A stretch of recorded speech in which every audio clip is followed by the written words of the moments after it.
Donc on comprend que le roi David, c'est le top. Et on a un livre entier écrit que lui-même a écrit de ses prières. C'est un cadeau qui nous permet d'utiliser les paroles du roi David nous-mêmes, pour Am Israël. Tehillim, c'est une échelle du roi David, d'accord, les paroles du roi David, sans parler de tous les secrets extraordinaires qu'il y a là-dedans. Il y a des secrets, le roi David, il n'a pas écrit comme ça, d'accord, c'est pas ce qui lui passait par la tête.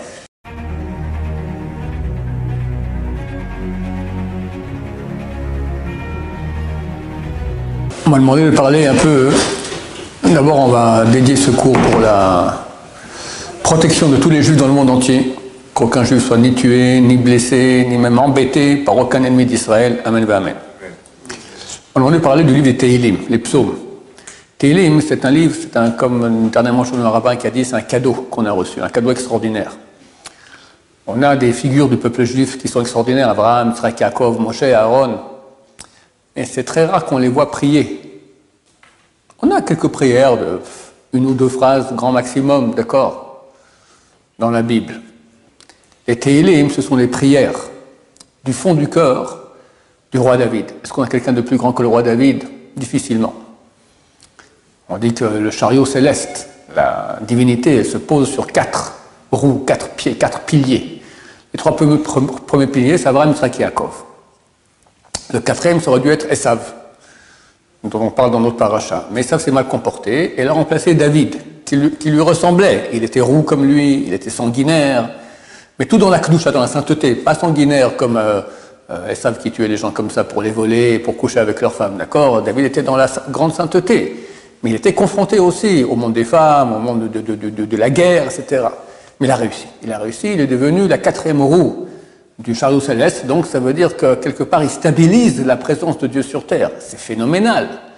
Et de lui descendre le Mashiach, qui sera l'homme le plus grand que l'univers a connu, qui existe, il est là en Israël, on sait qu'il est ici.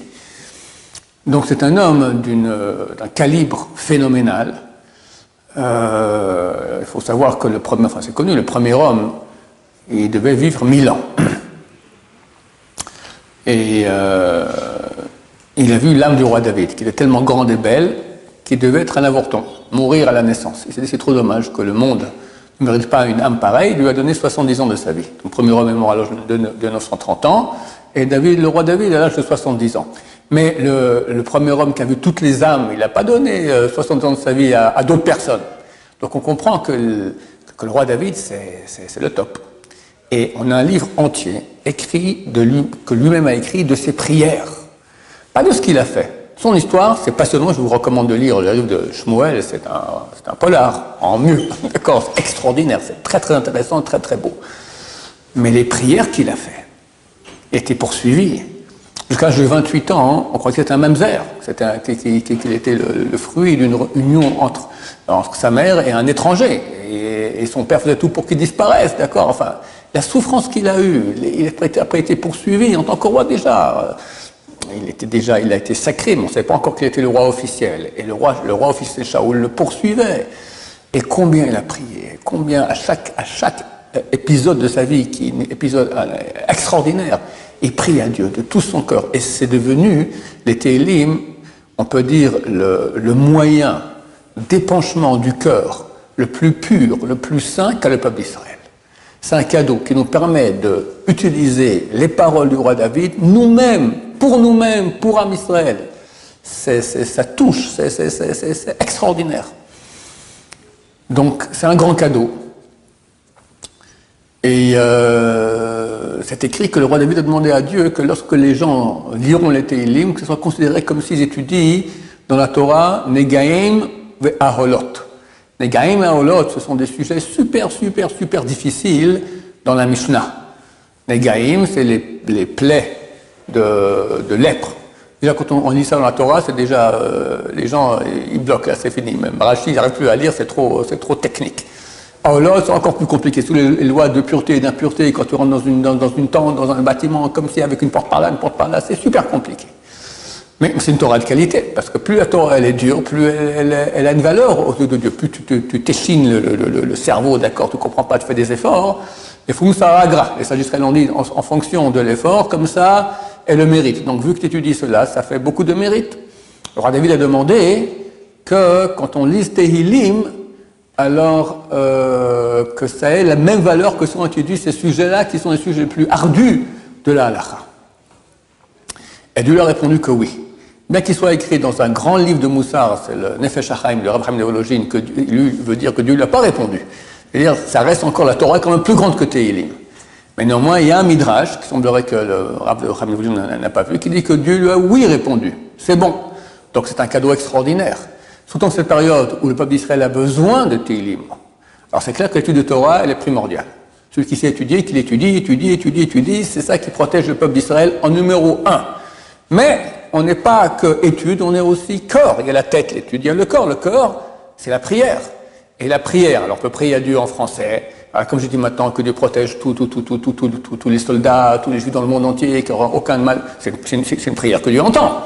Mais quand tu parles avec les mots du roi David, c'est autre chose. Même sans comprendre, ça a de l'effet. C'est clair que c'est mieux de comprendre, mais il faut savoir que toute la Torah écrite, tout ce qui est une loi écrite, ça veut dire toute la Bible, les 24 livres de la Bible, même si on ne comprend pas ce qu'on lit, c'est considéré comme une mitzvah. Tout ce qui est loi orale, Mishnah, Gemara, Halacha, quelqu'un qui va lire ça, il ne comprend pas, ça ne vaut rien. Ça ne sert à rien. Il a la Torah, mais ok, mais si tu ne comprends pas à quoi ça sert, c'est du blabla. À part une chose, le Zohar. Le Zohar, c'est donc l'œuvre maîtresse de la Kabbalah, écrite par Rabbi Shimon Bar Yochai. C'est tellement sain que même si tu comprends aucun mot de ce que tu lis, même si tu lis avec des erreurs, c'est marqué, même avec des erreurs, tu lis mal, d'accord, tu fais des tas d'erreurs, ça marche aussi, c'est tellement sain, ça éclaire la Neshama. On peut faire le Zohar, c'est bien avant de s'endormir de lire un peu de Zohar, d'accord, mais pas longtemps, parce que me vois-tu la Gemara, tu comprends, tu t'échines, le Zohar, bon c'est bien, ça éclaire un peu la Neshama, c'est bien. Dans le Chok l'Israël, Rabbeinu Hari, donc l'auteur de la Kabbalah moderne de 500 ans, il a mis sur place une étude quotidienne, pas longue, hein, quelques minutes, où tu as la Torah, tu as des Nevi'im, prophètes, Ktuvim, c'est hagiographe, donc Iyov, Tehillim, c'est comme ça, plus Mishnah, Gemara, Zohar, et après un peu de Moussar et Halacha. Un bon juif censé le faire, même le grand poskim Saradis, même quelqu'un qui lit la Torah jour et nuit, il doit faire cela. D'autant plus qu'au niveau de la Torah, il y a une pensée à avoir. Elle est écrite dans ce livre-là que le premier jour, on reçoit le supplément d'âme de Neshama, de la lumière de Shabbat. Le deuxième jour, lundi, on reçoit le supplément d'âme de Ruach. Le mardi, aujourd'hui, on reçoit le supplément d'âme de Nefesh. Demain, mercredi, supplément d'âme de Nefesh du Shabbat qui vient. Le jeudi, supplément d'âme de Ruach, etc. Il y a tout des... Donc, c'est important de lire cela. Alors là-bas, il y a du Zohar. Tu peux lire tous les jours un peu de Zohar comme ça tu es rendu quitte. On peut lire toute la loi orale, on peut lire ça la nuit, aucun problème. Tehillim, normalement pas. Mais dans les situations de grande nécessité, on peut faire Tehillim même la nuit. C'est mieux après le minuit juif, mais même des fois avant le minuit juif. Et pas le faire en tant qu'étude de Torah, le faire en tant que supplication. Maintenant, on peut le faire en ce moment, ouais, en tant que supplication, oui. C'est bien, si on peut de temps en temps s'arrêter, faire un petit commentaire de Rashi, comme ça, alors, que ce soit une étude avec loi orale. Quand tu fais la loi orale, tu peux mettre de la loi écrite dedans. Quelqu'un étudie la Gemara à la nuit, et si tu inverses, il n'est pas obligé de ne pas le citer, d'accord, parce que c'est la nuit. Aucun problème, vu que ça fait partie, c'est inclus dans une étude de loi orale. Donc, de temps en temps, tu mets un petit commentaire de loi orale, comme ça, il n'y a aucun problème. Ça, c'est le top. Donc, c'est clair que ça a un impact extraordinaire, et que Dieu ne veut pas seulement notre étude de Torah, il la veut, c'est très important, mais il veut aussi l'épanchement du cœur. C'est écrit Rahmana Libabae, Dieu veut le cœur. Alors le cœur, ça peut être dans la Hamida, c'est le moment vraiment de prier avec le cœur. Ça peut être dans tes prières personnelles avec le cœur, mais Tehillim. Tehillim, c'est une échelle du roi David, d'accord, les paroles du roi David, sans parler de tous les secrets extraordinaires qu'il y a là-dedans. Il y a des secrets, le roi David, il n'a pas écrit comme ça, d'accord, c'est pas ce qui lui passait par la tête. C'est des secrets de Kabbalah, de mystique extrêmement grands, donc c'est un impact extraordinaire. Donc c'est très conseillé, surtout pour les femmes, qu'elles n'ont pas l'obligation comme nous d'étudier la Gemara, la Mishnah, etc., qu'elles lisent Tehillim. Maintenant, tu as des moments donnés, tu descends les escaliers, dis un Tehillim par corps. Tu es en train de te faire un café, dis un Tehillim par corps. Tu es dans ton lit maintenant, dis un Tehillim, d'accord, c'est fantastique, c'est à chaque moment, c'est pas qu'il faut la concentration de la Gemara, donc c'est extraordinaire. Si on fait ça et qu'on est interrompu. Il n'y a aucun problème, tu t'interromps. Il ne faut pas que tu dises maintenant, hein, tu dis le nom de Dieu, après tu commences à parler, parce que tu as dit le nom de Dieu en vain, mais si tu as dit ça dans le cadre d'une phrase, c'est bon. grave, si on est en train de faire un télim, mais que par exemple il y a quelque chose où on doit partir ou quoi, est-ce qu'on doit finir le télim? Non, non, tu t'arrêtes au milieu. Du moment que tu as prononcé le nom de Dieu dans le cadre d'une phrase, le seul problème c'est que tu dis le nom de Dieu en vain. Tu veux dire Adonai Imloch Leolam Vaed, d'accord? Maintenant tu dis Ado, et puis Na, et puis tu t'arrêtes. Et oh mon cher, c'est le nom de Dieu, en vain, dis quelque chose. Il faut continuer. Mais si tu t'interromps après avoir dit quelque chose qui a un sens, il n'y a aucun problème. Alors, Shulchan Aruch pose la question, qu'est-ce qui est mieux de dire beaucoup de Tehillim rapide, sans beaucoup d'intention, ou lentement, beaucoup moins de Tehillim, mais avec intention? Ils disent la deuxième solution, c'est la meilleure. Mieux vaut peu, bien, que beaucoup, pas bien. L'essentiel, comme je dis, Dieu veut le cœur. Et l'épanchement du cœur, le plus grand qu'il puisse y avoir, c'est vraiment la lecture de Tehillim. Il y a des Tehillim qui sont moins parlants, il y en a qui sont super parlants. D'accord? Donc, les repérer, et voilà, il y a le Tehillim 20, le 121, le 130, il y a le 83 qui est très actuel avec les guerres contre Ishmaël, tu as le 142, voilà, c'est des Tehillim qui sont courts et très très parlants, Bezrat Hashem. Pardon? 150. 150? Ouais. Et pourquoi on ne peut pas les lire la nuit, de base? Alors, d'après la Kabbalah, il faut comprendre que l'étude de Torah, il y a plusieurs sortes de Torah, c'est comme un corps. Maintenant, il y a 4 mondes. Asiya, plus bas, après Yetzira, Bria, Atzilut. Maintenant, notre étude de Torah correspond à certains de ces mondes-là. Tout ce qui est la loi écrite, les 24 livres de la Bible, ça correspond à Asiya. Alors, Asiya étant le monde le plus bas, il y a beaucoup de dinim, beaucoup de rigueur là-dedans. Dans la nuit, c'est le moment où il y a la maîtrise des rigueurs, c'est le moment des dinim, d'accord? Par exemple, on ne dira jamais les 13 articles de miséricorde d'Hachem, Hachem, Kel, Rachum, Vechanoun, la nuit. Celui qui fait cela, c'est très très grave, la nuit avant minuit. Après minuit, ça va. Avant minuit, ça ne va pas. La seule fois où on le fait, c'est la nuit de Kippour, où là, il n'y a pas de mal du tout, c'est fini. Kippour, c'est marqué qu'il y a 365 jours dans l'année solaire, et Hassatan, le Satan, c'est en valeur numérique, c'est une Gemara qui dit ça, ça vaut 364. C'est-à-dire que lui, il a la maîtrise 364 jours par année. Il y a un où il n'a pas de maîtrise, c'est Yom Kippour. Donc là, on fait la nuit, on y va à fond, Yukuda, tout ce que Tehillim d'ailleurs, c'est bien de lire. À la fin de la prière de Yom Kippour le soir, on lit les 4 premiers chapitres de Tehillim. Chose qu'on ne fait jamais, qu'il ne faut jamais faire d'ailleurs les jours de Chol. Parce que comme je dis, on ne lit pas de Tehillim la nuit comme ça. Et là, c'est la nuit. Shabbat, on ne peut pas lire la nuit? La nuit, tu peux, ouais. Ouais. Même la nuit de jeudi à vendredi, tu peux aussi. La nuit jeudi vendredi, la nuit Shabbat, il n'y a aucun problème, parce qu'il y a une certaine sainteté qui fait qu'on peut dire lire des parties de la Torah écrite. Alors, je commençais à dire que le soir de Kippour, on lit les 4 premiers chapitres des Tehillim, parce qu'il y a là-dedans 310 versets. Et 310 versets, 310 mots. 310 mots. 310 mots. Pourquoi? 310 mots, ça correspond à la gematria du mot Keri. Keri, qu'est-ce que c'est? C'est une pollution nocturne. Il est écrit que celui qui a une pollution nocturne la nuit de Kippour, qui s'inquiète parce qu'il finira pas son année. Tellement c'est mauvais, et on t'a fait avoir une pollution nocturne la nuit de Kippour, c'est cuit. Fais ton testament, tu finis pas l'année.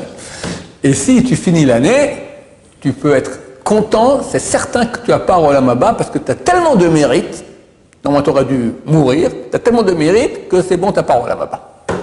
Bon, en moyenne, un jeune homme français qui ne peut pas ne pas voir des bonnes femmes toute la journée parce que la France est la France, il a une pollution nocturne au moins tous les jours, d'accord, mais au moins tous les 30 jours, c'est une bonne moyenne. Donc, on va dire sur 30 personnes, forcément, tu en auras un qui aura une pollution nocturne. À Kippour, des élèves qui dormaient ici, là, dans cette salle, assis toute la nuit de Kippour pour pas avoir une pollution nocturne, d'accord? Chaque année, on nous écrit là-dessus à ce propos-là. Alors, c'est un pleur déjà, le père de Yochanan Kalsi, il a écrit que ce qui est dit dans la Gemara, c'est à propos de quelqu'un qui est déjà suffisamment âgé, il a 50 ans et plus, il est marié, il a des enfants, il n'a jamais de pollution nocturne, il a une femme, donc pas besoin qu'il y ait de pollution nocturne, d'accord? Et tout à coup, ping, la nuit de Kippour, ça lui arrive. Ça lui arrive jamais. Ça, c'est un très mauvais signe, c'est vrai. Mais les autres, c'est pas à prendre à ce point-là avec rigueur, et qui m'écrit, je dirais ce que le Rav Chaim Kanevski et son père ont dit de faire, un certain tikkun, voilà, et hop, comme ça, il n'y a pas trop de problème. Donc pour dire qu'on dit ces Tehillim là aussi, la nuit de Kippour pour empêcher le Zera Lebata, la pollution nocturne. Mais ne pas faire ça les jours de Chol, au contraire, parce que là tu excites les forces du mal et elles vont t'attaquer encore plus. De même, c'est bien à Rosh Hashanah de finir 2 fois le livre de Tehillim. Pourquoi? Vu qu'il y a 150 versets, 150 chapitres dans les Tehillim, si tu fais les deux, ça fait 300. 300 gematria à valeur numérique du mot chaper. Chaper signifie expie. À Rosh Hashanah, on expie les péchés, c'est génial. Comme ça, c'est très bien. Voilà, donc nous encourageons beaucoup tous nos frères à lire le Tehillim avec beaucoup d'intention, de sincérité, de larmes si possible, parce que c'est un impact extraordinaire. Surtout les femmes, on leur demande, parce qu'elles n'ont pas le joug d'études de Torah que les hommes ont, mais les hommes aussi. Oui. Tikkun HaKlali. Rabbeinu Nachman de Breslev a dit que si on faisait certains 10 chapitres Tehillim qu'il a choisis, ça fait une sorte de réparation générale de la personne. D'accord? Il a choisi 10 parmi les 150. Par les 150, exactement. Donc, Rabbi Nachman, c'est un grand rabbin, et s'il a dit quelque chose, c'est certain que ça a une valeur. Néanmoins, Rabbeinu Hari, donc l'auteur de Kabbalah, n'a pas parlé de cela. Donc, il y en a qui sont très branchés Breslev, pour eux, c'est Kadosh, Kadosh, Kadosh tous les jours, il y en a moins. Voilà. Vous pouvez compter là-dessus, c'est certain. Voilà, de toute façon, Rabbi Nachman, c'est pas un petit. D'accord? C'est clair. En plus, maintenant, tu lis Tehillim. Si tu te dis de lire maintenant, je sais pas moi, un autre texte il y a une sorte de. Il y a par exemple des gens qui lisent Perek Shira. D'accord? Ok, c'est assez long, c'est bien, mais c'est plus pour les femmes, on va dire, parce qu'on a un rôle de Torah, on a un joug de Torah. Mais tu connais Klali, c'est Tehillim. Tehillim, c'est bien de lire, donc il n'y a aucun problème. Voilà, mais étant donné que la Kabbalah classique n'en parle pas, alors t'en as beaucoup qui sont pas, ceux qui sont pas trop branchés Breslev comme ça, ils sont moins, ils disent pas trop Tikkun HaKlali. Voilà. C'est mieux de les lire en français pour comprendre, mais en hébreu. C'est mieux en hébreu sans comprendre.